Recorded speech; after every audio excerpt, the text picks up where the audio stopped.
I finished Power Rangers, in space!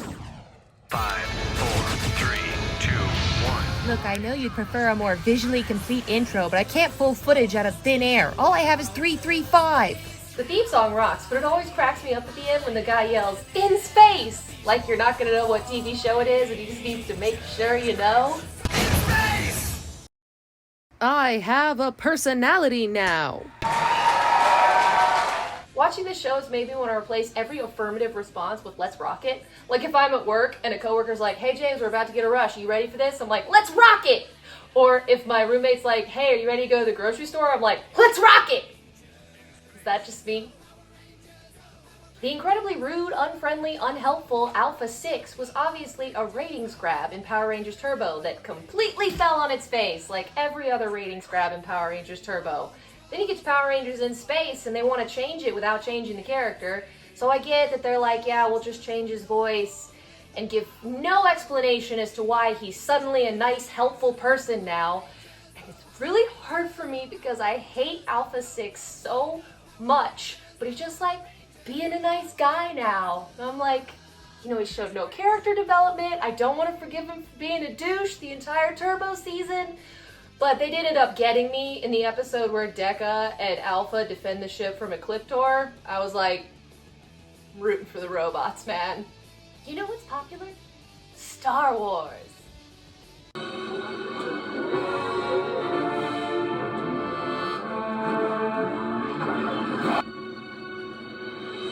Utini!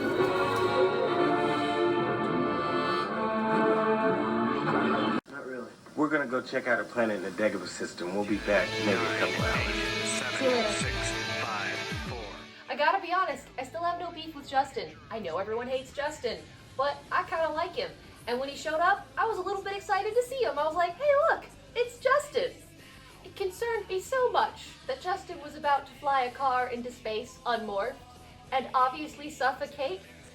I mean, I guess in the time that it takes for the car to leave the atmosphere, he could have morphed. But I don't know why I was so concerned about this, where we're just gonna have this a few episodes later, like, let's just throw caution to the far wind. Space means nothing. You can breathe out there.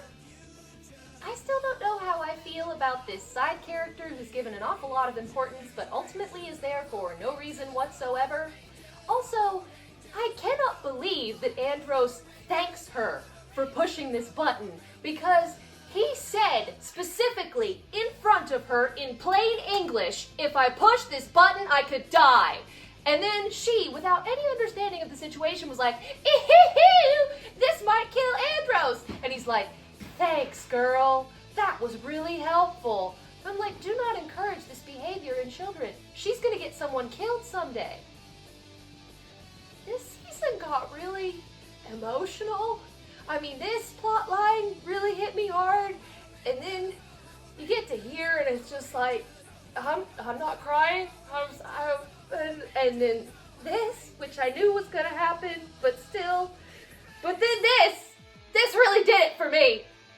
This episode makes me moderately uncomfortable, and I'm not really interested in unpacking why. I don't think Bulk and Skull are in this season enough, and to be completely honest, I don't really like the crazy old scientist guy. I mean, he's an obvious idea they had on how to keep Bulk and Skull relevant to the show. It just really doesn't work for me. This is my favorite episode, just because I was so hyper-focused on the fact that when Carlos and Ashley first get introduced, they had that whole flirty plot line where they want to walk home together, and they seem like they really like each other. But then as soon as they get on a Ranger team together, we just drop that plot line like a lead balloon and say, nah, they're just teammates. But when we get to this episode, it's like that sort of lost thread of plotline idea has come back full circle, and it's like, so actually, it isn't that we forgot that they liked each other, it's that they developed a real relationship as friends and realized they wouldn't work as a couple, and it just makes me love both of them as characters, the fact that they've developed a friendship, also the fact that Power Rangers is having an episode that is like really in your face about like, if you put a man and a woman next to each other, they don't have to fall in love.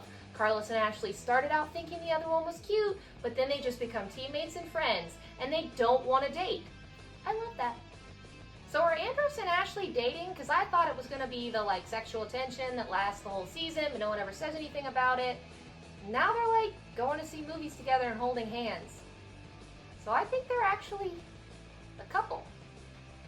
The Psycho Rangers are amazing and badass. Yes, we love them. But, why are they so sexy? The suits aren't that different from the Power Rangers suits. You see somebody in a Power Rangers suit and you're like, they look really cool.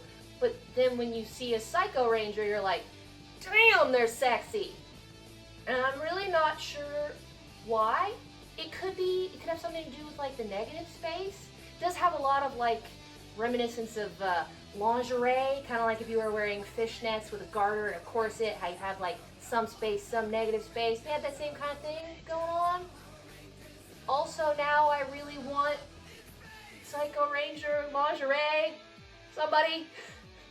I just wanted to include this in the video. I have nothing to say about it. I think Ecliptor might be one of the best written Power Rangers generals ever. Possibly the best written Power Rangers general ever.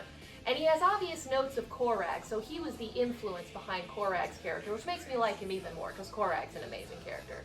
But Ecliptor is so interesting that he's evil, but he loves Astronema because he raised her, and whenever she strays away from evil because of her good nature, he's willing to stray away from evil, even going against his nature just for his love of her. Also, all his drama with Darkonda is so interesting, and I just think Ecliptor being so incredibly well written, and then on the other hand, you have Darkonda, who is just completely flat. He is just the I want to take over character.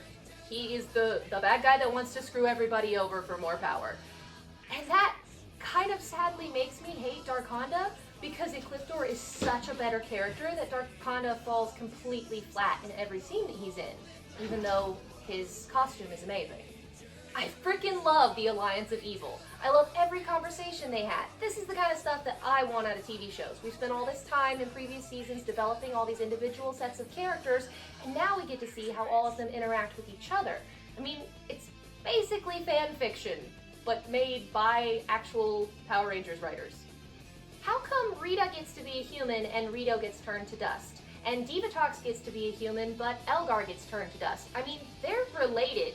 And I would say there is a very strong argument for the fact that Rito and Elgar have a lot more good in them than Lord Zed, who is in every way seemingly pure evil. And yet Lord Zed gets to be a human too.